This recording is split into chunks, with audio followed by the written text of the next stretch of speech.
Discuss an important initiative that we have planned on the Kashmir issue, which I foreshadowed in a meeting in Bradford late last year, but have now fleshed out sufficiently to make further announcements about it. Before I begin, let me pay tribute to Qazi Hussain Ahmed, who passed away, the Jamaat-e-Islami leader, who passed away a few weeks ago and who was a doughty fighter for the Kashmiri people, and may God have mercy upon his soul. We here in Respect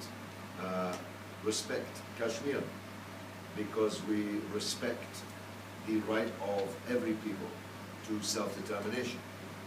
We respect international legality, not the fake international community that sets itself up as a subset of the international community and seeks to dictate around the world, but the decisions of the United Nations themselves, taken by consensus and which remain unimplemented.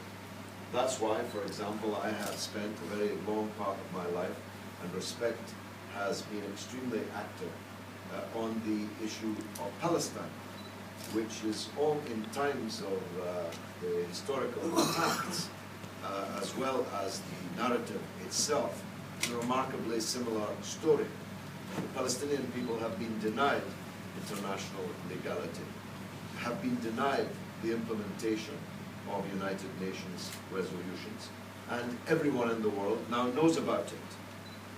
The Kashmiris have suffered exactly the same thing, but everyone in the world does not know about it.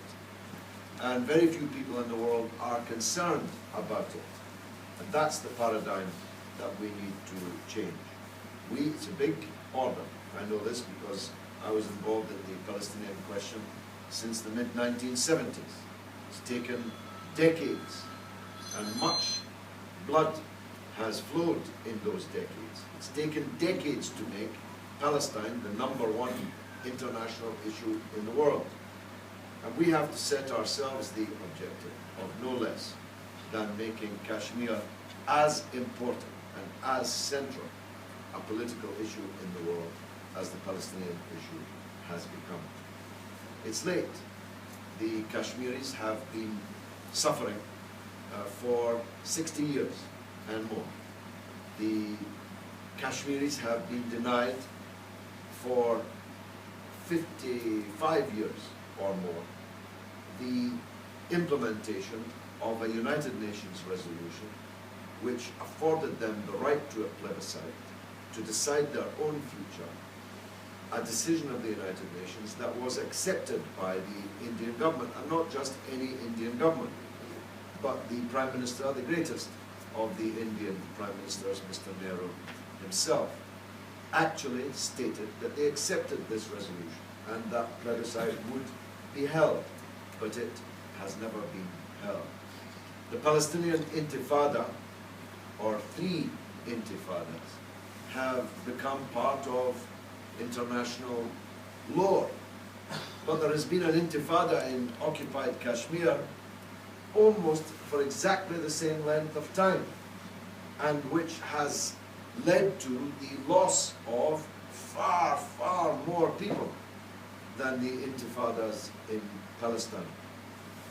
Something approaching 100,000 people have lost their lives in that intifada.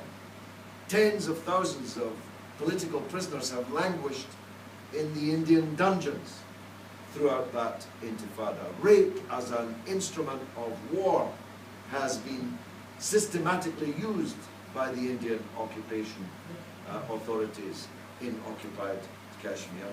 And I myself have met some of the victims of that horrific practice. The economy of occupied Kashmir has almost ceased to exist. People are living on absolutely starvation levels of income, because that which was a major tourist industry has been completely decimated. The Indian occupation forces in occupied Kashmir are the largest occupation force anywhere assembled in the whole world.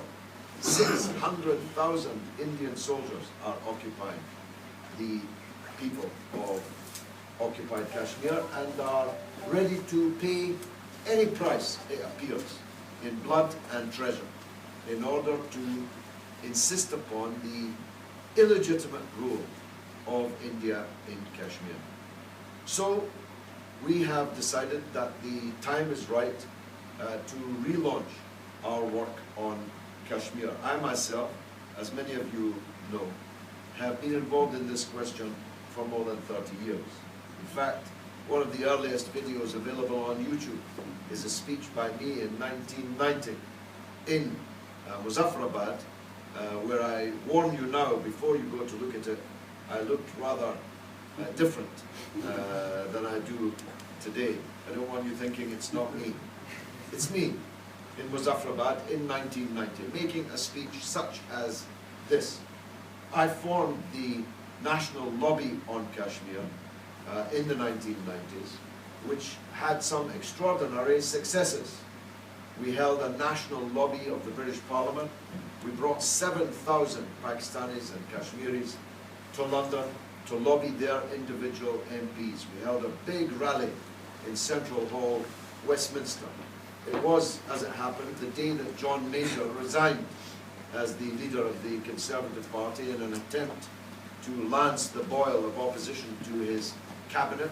So the whole international media was there at Westminster that day, and they could not ignore 7,000 British Pakistanis and Kashmiris lobbying their MPs at the same time. It was a splendid success. We chartered a train and took it to Brussels and lobbied the European Parliament, lobbied all the British members of the European Parliament to press upon them the need to internationalize this question into European arenas. We held rallies and meetings and petitions around the country. It was a very successful organization. Those of you who were around at the time will know that it was destroyed willfully by the Saifur Rahman was his name, a witchfinder general, who was part of his ire against the recently overthrown government of Benazir Bhutto, revealed to the Indian authorities and the rest of the world all the funding from the Pakistan High Commission for these trains and buses and Westminster Hall and lobbies and so on, putting me in a lot of trouble, such that the Speaker of the House of Commons told me I should not address the issue of Kashmir in Parliament any further, any longer, and making it impossible to get other politicians then involved. Because one of the politicians smeared by Saifur Rahman was Sir Gerald Kaufman, then the Shadow Foreign Secretary, who was smeared as having gone to Geneva and other places at the expense of the government of Pakistan. Nothing at all wrong or immoral about doing so, but of course once these things become a matter of hot political controversy, the other politicians at least run away. Well, I didn't run away, and I don't intend to, and I'm ready to return into the breach for this cause, which is sacred and which is vital. So we have the task of elevating this question vastly from the doldrums in which it currently sits. There are several problems with this. We have to be honest in a gathering like this about those problems. The squabbling parties in Pakistan are far too busy with their own internal fights to launch any kind of initiative internationally which will highlight the situation in Kashmir. This is unfortunate, but it's not our business. It's not my business, at least. I don't get involved in internal Pakistani politics, and it would be unwise in every sense for me to do so. But it is a fact. We cannot count on Pakistan, the Pakistani political class, to do this job for us. The second problem is that when you say you're talking to the Kashmiris, the first question which arises, which ones? There's a lot, there's an alphabet soup of J, K, L, and F, and P, and O. You know what I'm talking about. We have to remain absolutely separate, and I think above that. We have no interest in any political organization in Jammu and Kashmir. I don't mean we're not interested in it. I mean we have no interest in it. And we have no intention of interfering in it or getting involved in it. We have only one demand. It is the demand for the implementation of the United Nations resolution, so that there is a plebiscite, so that there is the exercise of self-determination by the people of Jammu and Kashmir. How they vote thereafter is a matter for them. It's not a matter for us, and on it we have no opinion. And so by remaining separate from that, I believe that we can ensure the maximum unity behind the campaign that I'm launching today. I said last year at a meeting in Bradford in a restaurant that in the course of 2013 I would organize a convoy from Bradford to Kashmir. It was widely welcomed, I think, because people saw the impact of the convoys that I had led to break the siege of Gaza over and over again, 5 times. We traversed North Africa, helping in a small way to bring about some of the revolutions that have occurred in North Africa in the period since. And we ensured massive publicity for the Palestinian cause, for the siege on Gaza, for the need to break it, thereby. The biggest of them, which was 120 trucks, which left from London, which became 250 trucks by the time it reached Gaza, took some $10 million worth of aid into the occupied land, the besieged land of Gaza, but it raised far more awareness than $10 million could ever buy you. It was an absolute, ever-present, every day, every night feature in the news, in all the television stations along the way. We also tried other routes across Europe, into Turkey, through Syria, and into Jordan, and were trapped in Jordan, had to come back to Syria, sailed to Al Arish in Egypt, and then fight the Egyptian dictatorship's forces, literally fight them to get through. Many of my friends here today were with me on these convoys, and they are experienced officers in getting these convoys through, and the need to make the maximum impact with these convoys. So I think we're the people to do it. Me and Ash and many others. Put up your hand if you run any of these convoys. There's 2 here. We've got far more. But I'll tell you, if you've got Aki and you've got Ash, you've got a convoy. If you have to have a fight with anybody, Aki's a very good man to have on your side. He's not called Aki Karate for nothing. And he protected my life, literally, on these convoys. But we've 2 here in the room, but we have here in Bradford many who are experienced organizers, officers, who helped me get these convoys through to Gaza, which were unforgettable experiences for those on them, by the way. And we'll go to our graves when we see each other for the last time, and hopefully when we see each other again in the other life. We will always be able to say we were the people who broke that siege on Gaza. Well, let's break the siege on Kashmir. It's time. Now, people ask me, will the Indian government allow this convoy into occupied Kashmir? The answer is, I demand that they let this convoy into occupied Kashmir. If they don't, that's a matter for them. But I demand that they do, and we'll head there in order to try and break this blockade. If they refuse, they are the losers. Not us. We are the people who tried. They are the people who stopped us. And will make an impact in international public opinion and in politics inside India if they do. If they refuse, and I was very recently refused a visa for India to go to Goa not even to speak about Kashmir, but I was refused the visa because of Kashmir. In fact, they said to me, if you will announce that you are not going to take a convoy to Kashmir, you can have the visa in 15 minutes. I told them, I can't so announce, because I am going to take a convoy to Kashmir. So they refused me entry to India just a matter of a couple of months ago. So they may very well not allow me, but they'll have to refuse all of you, and they'll have to turn all of us away. And if they do, as I say, that will have its own political impact. If we have to, then we'll go to the part of Kashmir which remains free, to Azad Kashmir, and we'll make as much of an impact there as we possibly can. But we will try to reach the occupied territory. But all the way there, we'll be making an impact every day. We'll hold political meetings, rallies, speeches, lobby politicians and the media in all the countries through which we pass. So I'm provisionally setting a date here of the 1st of September.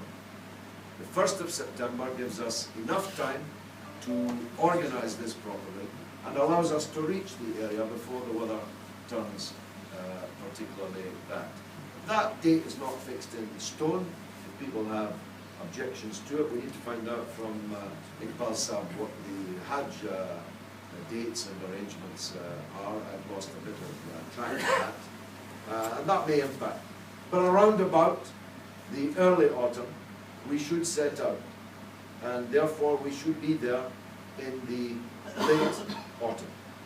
And back here in Bradford and to all the places from which people come in good time for the end of the year.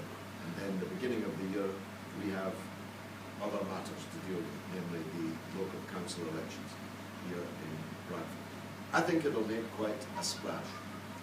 In order to provide the organizational base for this effort, I can announce today that we are setting up a Respect Kashmir Solidarity Campaign, which will have all the characteristics that I have just been describing. It will stay out of Pakistani politics, it will stay out of internal Kashmiri politics. Its interest only is in the relief of the state of siege which exists in the occupied territory and the implementation of international law in regard to self-determination for the people of Jammu and Kashmir. Its base will be across the road at 2 Grattan Road in the Respect National Headquarters. But you don't have to support Respect to support this initiative, and you don't have to support Respect to join this campaign. But somebody has to run it, and we are, I think, the only people who are going to do that. So what am I asking for? I'm asking everyone who hears about this to sign up. We'll have a Facebook page, a website, a Twitter account, all of these things. All mod cons. Sign up, say you're coming, tell us the name and the number and registration and so on of your vehicle. Because we have to make, there's a lot of arrangements involved. We have to arrange to cross the channel. We have to arrange to reach, go through all these European countries. We have to cross other countries.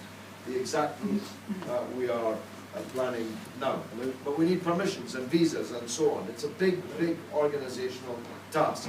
So we need names of people who are coming, passport details of people who are coming, the make, registration, what's the other number? What's the number they need from the chassis numbers and so on from all these vehicles as soon as possible. And the electronically and in other means we'll be putting out a call in the days to come, the next week or so, as widely as we possibly can. So resolve amongst yourselves that you're coming, or you're going to sponsor somebody else to come. It's not a charity event.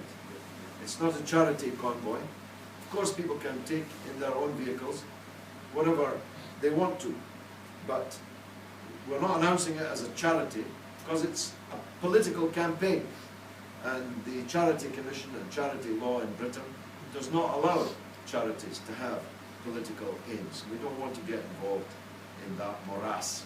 So let me explicitly state, this convoy is a political campaign to demand the right of self-determination for the people of Jammu and Kashmir. I should say, in conclusion, we don't hate India. Only a fool could hate India. India is a great country representing great civilizations. It's one of the most important countries in the world, and in the next 100 years will become one of the very most important countries in the world. We certainly bear no enmity towards any Indian in our midst. Indeed, some of our members here are Indian by descent. We bear no ill will towards any Indian anywhere, least of all here in Bradford. This is not aimed against you. Personally, I'm against the breakup of India. The secessionist forces in different parts of India leave me cold. I want to see India united and strong. But you can't hold on illegitimately to a place that was never supposed to be a part of India in the first place. That's illegitimate and will never persist.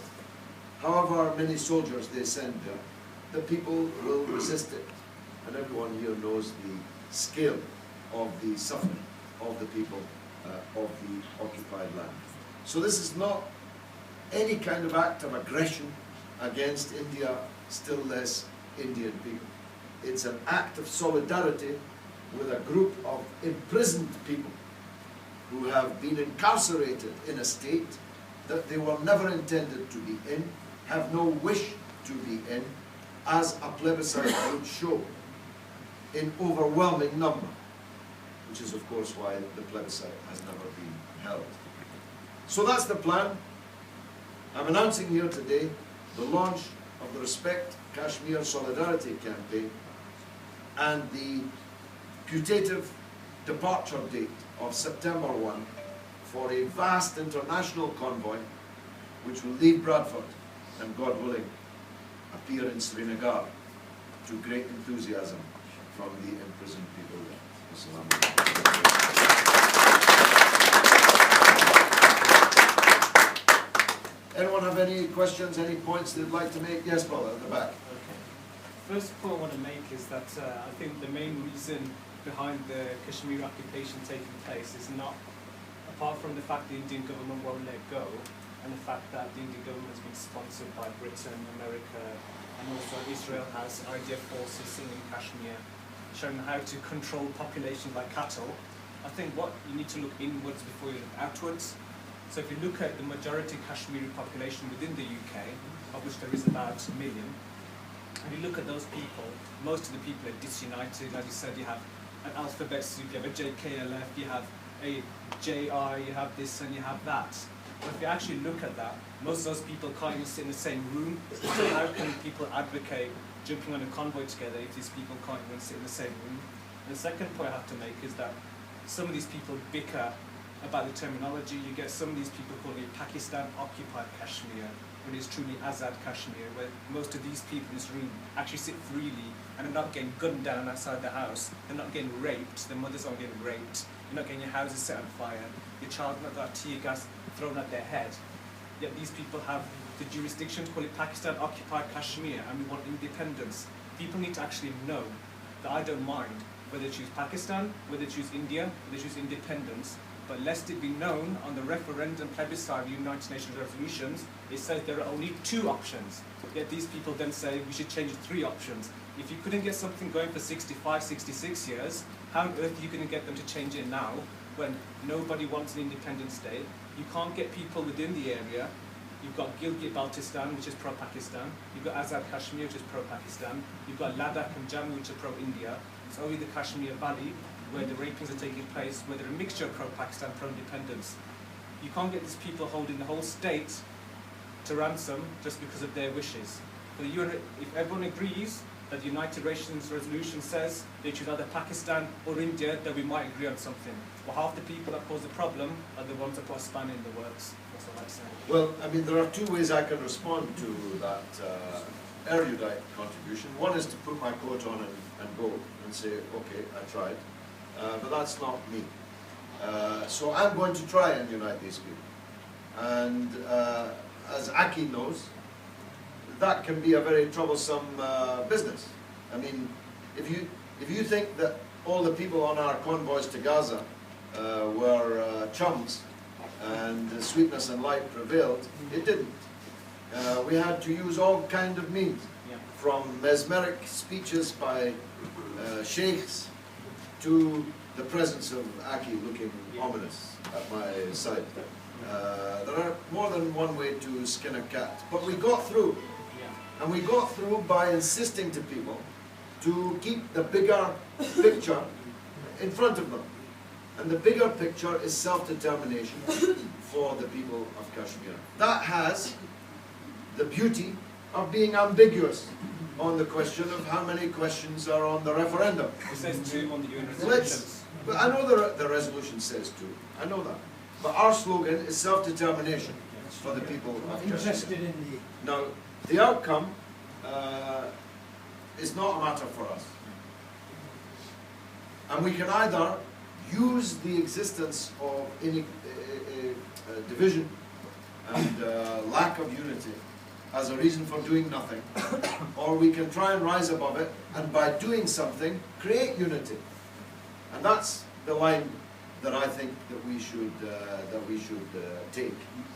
As for people not being able to travel on a convoy together, well, you know, I was brought up to believe that the land will belong to the people who liberate it. So let me say to all the different factions, the more trucks and people you've got on this convoy, the greater your prestige amongst the masses will be. So let's have some healthy competition.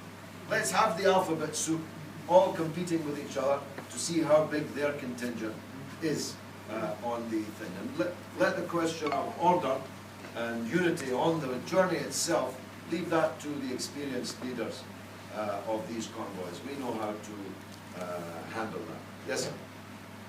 Yes.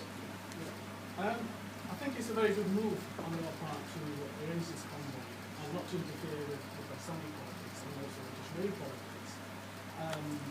Yes, obviously there's different narratives.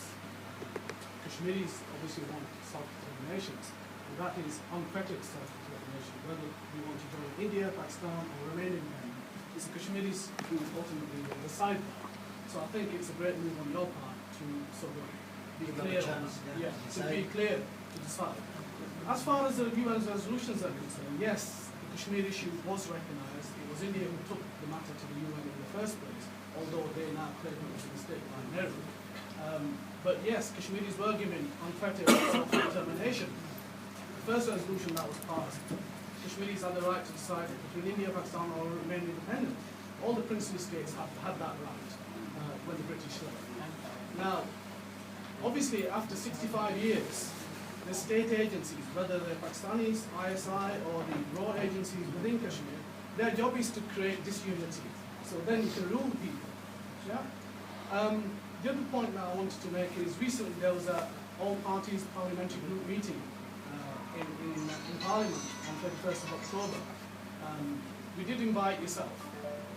One of the outcomes of the meetings is, based on humanitarian grounds really, one of the leaders of the Kashmir movement is somebody called Shahid Maqbool Butt.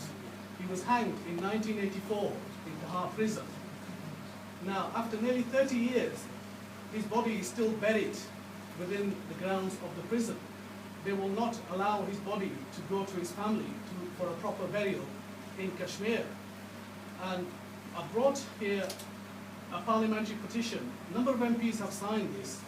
What we're proposing to do is to send a letter to the Indian president, basically asking for his mortal remains to be returned to his people. That's it. Nothing political. So today I would like you to look at that, and if you could sign that. Take my signature now. The thing that I want people to be updated is that one of the main independence leaders in Kashmir, in Sirinagar, what's happened is that all cases that have been languishing for the last 20 years, people have been given, activists have been given life sentences. They're using the judiciary as a tool to control people.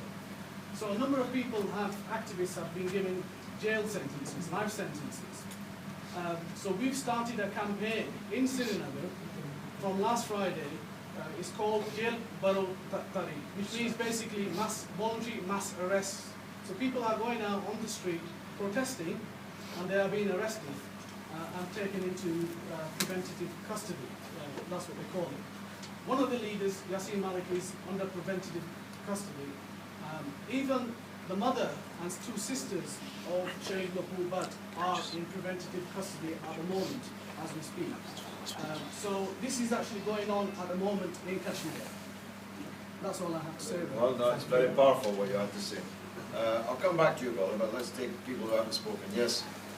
I come from Indian part of Kashmir, and I don't know if anybody here has an idea what's going on there, the kind of operation and all that. Firstly, I desist from calling it the Kashmir problem, because Kashmir is my motherland and it's not the problem. The problem is India and Pakistan. Secondly, yesterday, there's a group, non-political group, which did a survey, and they found around more than 6,000 mass graves in Kashmir, and this happened yesterday, and it's not in the press except in the local Kashmir press, Indian Kashmir press. These things, when these things have to be brought up for us, these things the world should know about it. It's not one man. There are 6,000 men who have been killed by the Indian force, and nobody knows about it. Second, the Indian laws, it uses two laws, primarily the Armed Force Special Powers Act, which gives the Indian forces the authority to shoot anybody, and the Public Safety Act, which they can take anybody into prison and imprison him for 2 years without any inquiry or any case on it. These two things, these should be addressed first and before doing anything and brought into notice, because I don't see in 100 years the Kashmir problem is going to be solved, because India won't allow it, neither would Pakistan. Well, the journey of 100 years begins now. People can either come with us or they can stay in their corner and campaign in the way that they have been campaigning, and we wish them well. I support all of the things that have been said here, and I wish you well with it. But we are determined to do something. And we're determined to do something in public that will have a public impact. And when the public gets interested, all these other questions will be possible to be argued. But if the public is uninterested, then in a way we're wasting our breath by raising these demands. So it's not either or.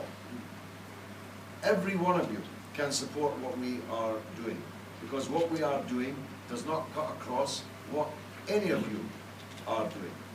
At least I hope that that's how people will see it. Yes, sir. Yes, the first thing is the Kashmiri unity. If we never allow, then this will be widely written here. Secondly, I will request you, when you use right of self-determination, that means right of self-determination is unconditional, unlimited. Well, not limited. You see, you're trying to draw me into the very difficulties that I declared in advance that I've chosen my, no, brother, Hajj, I've chosen my words very carefully, because although they might not be your words, they might not be the words you would have written, they're my words, and I think, and I'm putting it to you, that all of you can support those words. I'm not adding the word unconditional, because when I use the word unconditional, that creates a problem somewhere else. So I chose my words very carefully. They may be insufficient, my words, but they are necessary. If I may develop this concept, it's a philosophical, Marxian concept of necessary but not sufficient. What I'm demanding is necessary. It may be insufficient, but it's necessary. So we can all agree to do what is necessary. Others will say, we'll do what's necessary, but we need to do more. Fine, you do more. But let's agree on the necessary. The necessary is there must be self-determination. What the question is a matter for tomorrow. At this moment, you have no chance whatsoever of getting the referendum. Let's try and get a few miles down the road towards the referendum. That's my approach to politics. So, our campaign will be campaigning for self-determination. I hope you can support it. You'd be foolish not to, in my opinion. But that's a matter for you. Now, Ash, and then you. Yeah, I just wanted to say that I've grown up in Bradford all my life, and all my life I've been hearing people from various organisations stand up in meetings and talk about Kashmir at the top of their voice. And at the end of it, there's no real action. What I really have come to realise is that there's a frustration. There's many good people I recognise in this room right now who have been involved with the Kashmir issue most of their life, but not got anywhere practically. Now, I think what we're waiting for, especially not just in Bradford, by the way, this is across the UK, there's organisations and people who have spent their whole lives trying to get work on this very issue. What's vital about now is that the time is right, and somebody like Mr. Galloway leading this campaign in a political way can unite everybody else. And you know, there's an old saying that build it and they will come. I think if we build this organisation, people who, like myself and like yourselves, who have become frustrated and say, well, what practically, we can come and speak, words are cheap, we can stay here and all speak for half an hour. At the end of it, we walk home and go home and nothing comes of it. If we practically take this bull by the horn and come together, I think we can build a coalition of people who will then on this united cause go, and we may not free Kashmir this year or next year or at the end of this convoy, but one thing guaranteed is, as Mr. Galloway has said, the world will take notice. If they don't let us in, we'll wait outside, as we said on the last convoy. We'll camp out for a month, and if they don't let us in, any aid that we're carrying, we can go next door to Azad Kashmir and we can distribute it there, where we have many of our routes. So I think we need to build initially here in Bradford, have a good group of people come together, we'll then work nationally, if that's okay, within Britain and bring all those people who are interested together. And the second thing I want to say is this. These convoys are going to take a lot of money to do.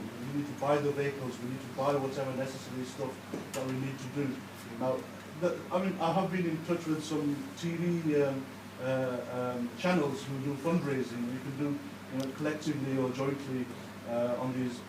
I have actually booked some time during Ramadan on one of the channels, an Ummah channel, where we can raise a lot of money. But what I want to say here is, you guys have contacts throughout Britain. Don't forget to leave your details here today, because this is the starting first step. If you leave your details, we'll have another meeting where we can then share what contacts we have. And we need to have a massive fundraising drive nationally, so we can buy the maximum number of vehicles and make the maximum number of impact when we get there. Sure. The model is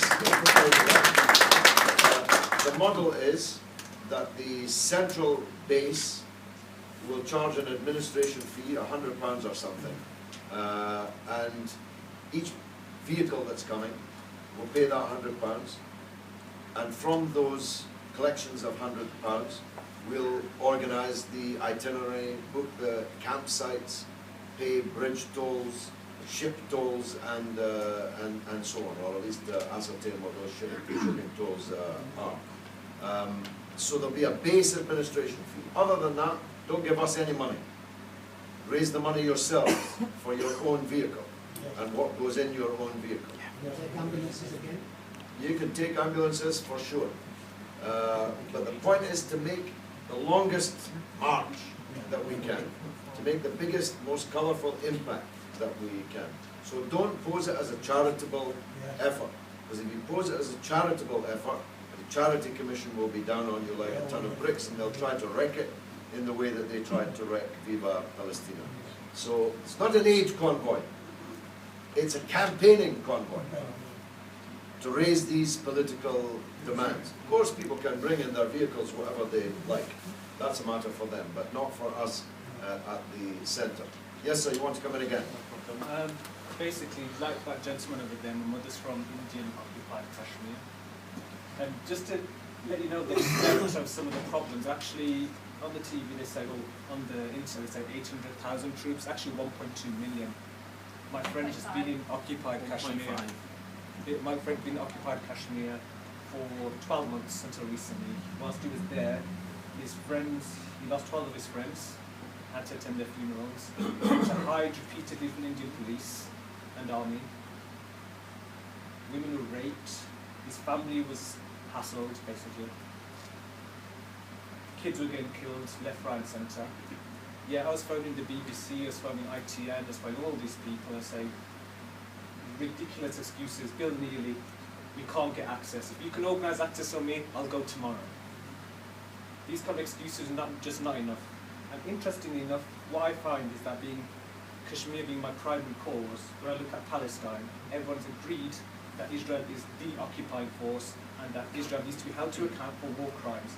There's no difference for me between Israel. I've been to India, I have Indian friends, I have no problem with Indian people. But the Indian government is exactly the same as the Israeli government, if not worse.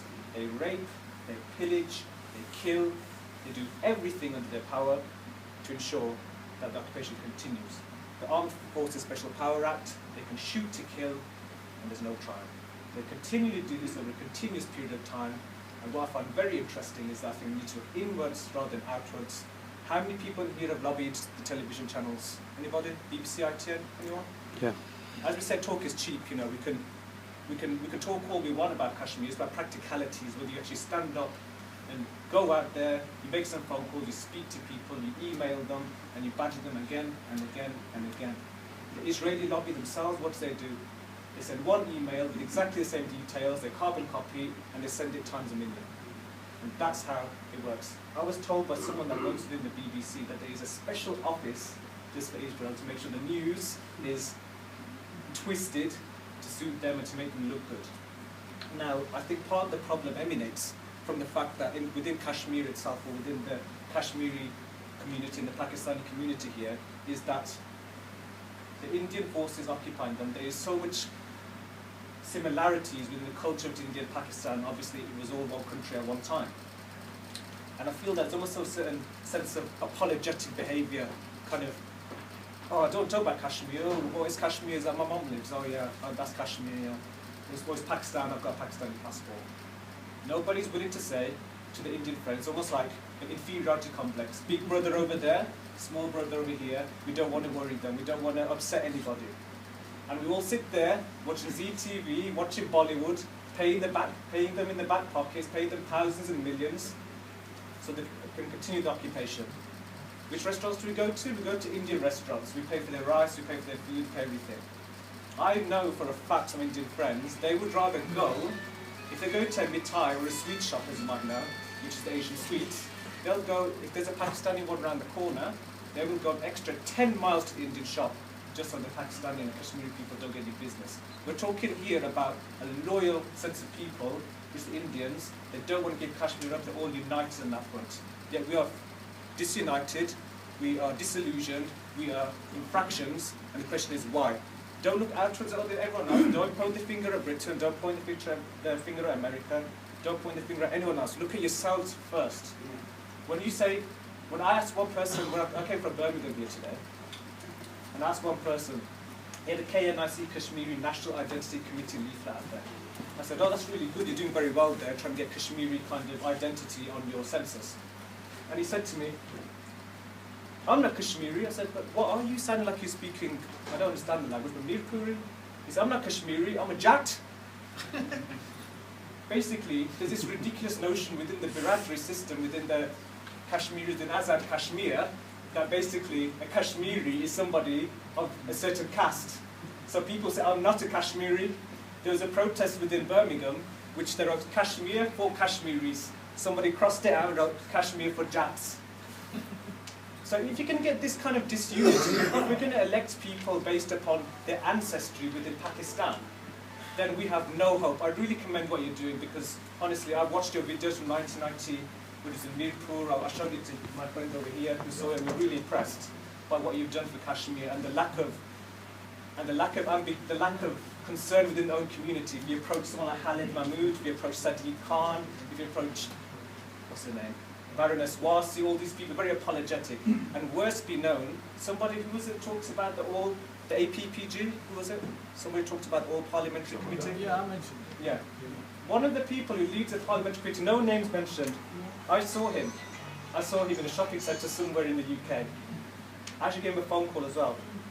I said, what can we do? He said, well, within Birmingham, all the organisations are pretty much a joke. Parliament don't like us addressing this topic. It's pretty much dead in the water. So it's up to you what you want to do, but I think pretty much it's a waste of time.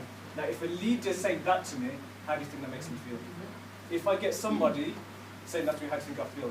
When I look within occupied Kashmir and I see a puppet leader who's born in Essex called Omar Abdullah, okay? He's born in Essex, he's got no sense of Kashmiri in him, okay? He's there, his father ran away in 1989 when the trouble started, and these people are saying stuff.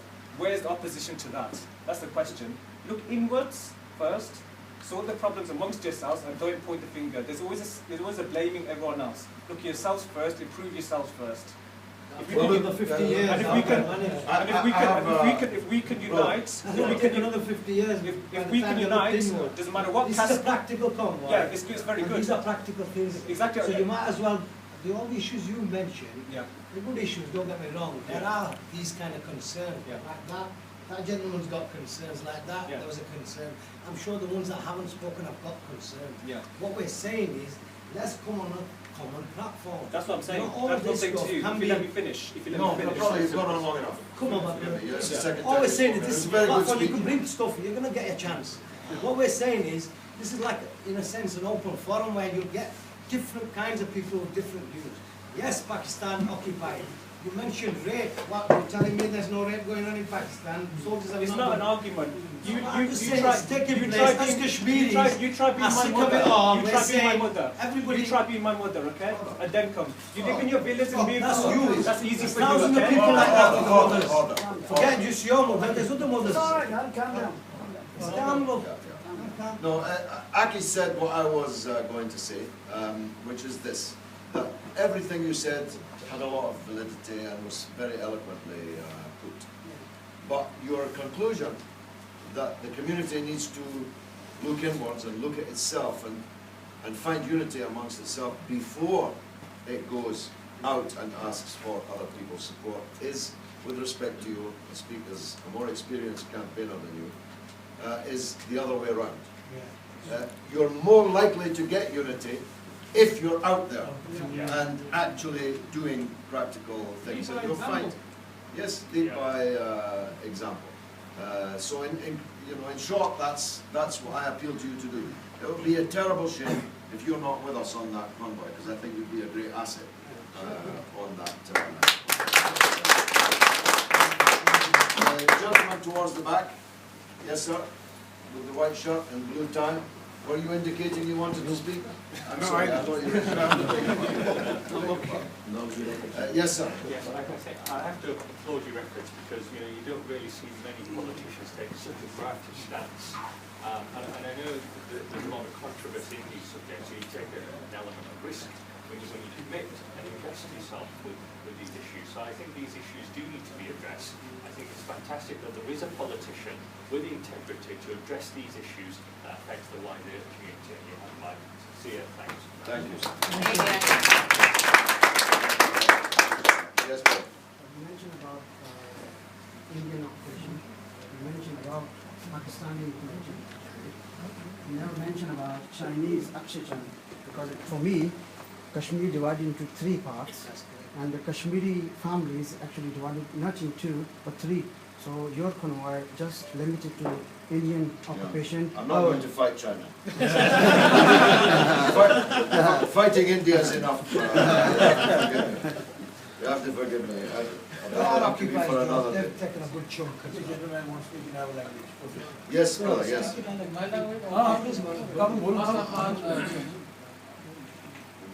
मैं सबसे पहले आपका शुक्रिया अदा करता हूँ आपकी खिदमत को सलाम पेश करता हूँ ये Excuse me, should I translate? Because there's some people who don't understand. If you speak, I'll translate to Mr. Galloway and for other people. Sounds like his English is quite good. Whatever, okay, you can speak in it, go on. You can understand your Try English first. You're okay. I respect yourself and I salute every Kashmiri salute to you about a Kashmir problem. I did not put in English. ये जो काम था ये government बरतानिया का था या हमारे हुकूमत का था, लेकिन ये जॉन गैलवे कर रहा है। जॉन गैलवे की अज़मत को सलाम पेश करते हैं। इससे पहले भी आपकी खिदमत जो फ़लस्तीन की और कश्मीर के बारे में है। आप जो अपना कारवां लेके आज़ाद कश्मीर जा रहे हैं, इंशाल्लाह पूरे कश्मीर आपको वेलकम करेगा। इंशाल्लाह कश्मीर का बच्चा बच्चा जॉन गैलवे के साथ है और आइंदा भी आपकी अज़मत को सलाम पेश करें। It says, firstly, thanking you, because it's the duty of the British government who caused the problem to solve the issue, but they're not solving it. Neither are the people of Kashmir who actually come from there solving it. So he's saluting yourself for taking this initiative. And he also said, once you get to, he wants to congratulate you again for the convoys to Palestine and Gaza and all the hard work you've done and all the historical work you've done for Kashmir and Pakistan in the past. And he's saying that once you do go to Azad Kashmir, the whole of Azad Kashmir will salute you and welcome you very warmly. Gentleman with the blue Sir, shirt. as you said, you can't fight China, as Gilgit and Baltistan is a part of Kashmir, and Pakistan made it its 5th province. On what grounds Pakistan has made its 5th province of Kashmir a disputed territory? The plebiscite and they decide, then maybe we can ask for that back. That's what we're asking for, basically. Aki, again, reads my mind. That's the answer to that. That's right. We are for self-determination Yes. for the people of Jammu and Kashmir. Self-determination. All these matters will be no doubt dealt with then. Yeah. Asif Sahib? Kashmir, brothers, is a very wide issue. It is not limited to Mirpur. It is not limited to Azad Kashmir. It is not limited to occupied Kashmir. It is not limited to Gilgit-Baltistan. Brother, is this going to be a It's very question wide. or a speech? It is very wide. Sorry? Are you going to ask a question or is it a speech? Sorry, he is the chair. I thought he was the chair. Yes. I didn't know he was the chair. Okay. What I'm saying is, basically, the other day, I had a long debate on debate night on Ummah Channel. What I'm trying to say to people, there are different views, there are different dimensions, there are different perceptions. What George Galloway is trying to do is, we need to understand that. No point asking him about Gilgit-Baltistan and all these issues, series of issues. He can't resolve them. They are historical issues. But he's helping. Forget China as well. What he's trying to focus is on human rights abuses in occupied Kashmir. And that's where we should be focused. Yeah, and I congratulate you that you have started this initiative, because in this city, we've been hearing things for 20, 30 years, and nobody has moved 1 inch forward. So, salute to you, and we are all fully behind you. I appreciate that very much. George, Any other pressing points? Yes, sir. George, I think you basically, I think your tactics and your strategy are right. We should have always looked at this issue on human rights grounds. And if we'd have done that 10, 15, 20 years earlier, I think we'd have been in a lot favourable position than where we are now. I mean, the West is, and you know, India being a democracy as well, and Europe and America, they're always going on about human rights here and human rights there. You know, that's the issue. I mean, that's those are the pretexts for getting involved in even sending in armed forces into countries. You know, so I think your tactics and your strategy on this issue, in the short and the interim term, is bang on right, and I think we should all be following it, really. Yeah.